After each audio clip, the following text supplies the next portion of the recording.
Hi, my name is Braden Manchester, and I did my final biogeography project on schlerophyllous woodlands. Schlerophyllous woodlands occur in mild, temperate climate types and are commonly located on the western coast of continents.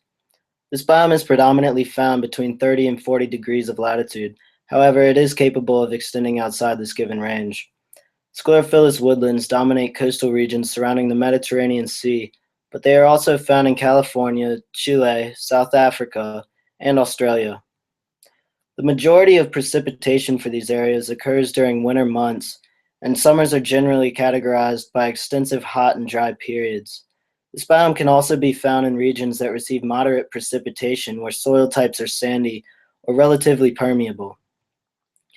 Different terminologies are commonly used to describe this biome depending upon the geographic region in which it is located. In the region of the Mediterranean proper, it is referred to as the Maquis. In California, it is known as the chaparral. In Chile, it is referred to as the matorral. And in South Africa, it is described as the fynbos. These regions tend to receive less than 60 centimeters of rainfall per year and are categorized by their vegetation. Vegetation in these regions largely consists of evergreen shrubs that have small leathery leaves with thick cuticles. A great deal of land surface is dominated by dense evergreen vegetation that grows only a few meters high. A major disturbance associated with these hot and dry areas is fire. Frequent fire events limit the establishment of trees, and afterward shrubs are able to reestablish by sprouting from their root crown. In the chaparral of California, many species have built up adaptations to these events.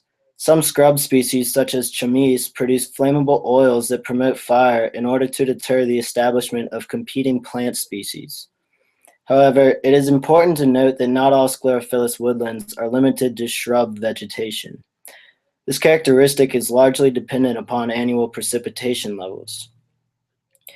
In sclerophyllous woodlands that receive more than 100 centimeters of rainfall per year, land cover can consist of relatively tall and open forest types. The eucalypt woodlands of southwestern Australia and conifer woodlands of North America include evergreen quercus, juniperus, and pinus tree species. Many of these species have also developed adaptations to fire disturbances. Drought-resistant closed-cone pines obtain a resin coating that melts during fire events, which allows the cone to open and spread its seeds. Endemism plays a large role in shaping the composition of both the flora and fauna within each of these regions. This is in part related to the isolated nature of each area. In California, the chaparral is largely restricted to coastal areas by surrounding mountain ranges, and this is also seen in the matorral of Chile. Each of these regions show similar speciation processes between native bird species. In the fynbos of South Africa, there is a high diversity of endemic plant species, and it contains 69 endemic species of protease, which is the common name of the flowering plant. The sclerophyllous woodlands of the Mediterranean proper were once forested with live oaks, pines, cedars, wild carob, and wild olive. The dramatic change in the environment came through a prolonged history of human interaction, primarily through the use of fire and grazing practices. This is similarly shown in the case of shrublands in California. These areas are believed to be much more extensive today as opposed to periods before aboriginal burning and Spanish livestock grazing. Today, this biome is largely threatened by urbanization, logging, exotic or invasive species, and fire suppression practices. This is being seen in Catalina and Santa Cruz Islands, where fires have been prevented for nearly 50 years.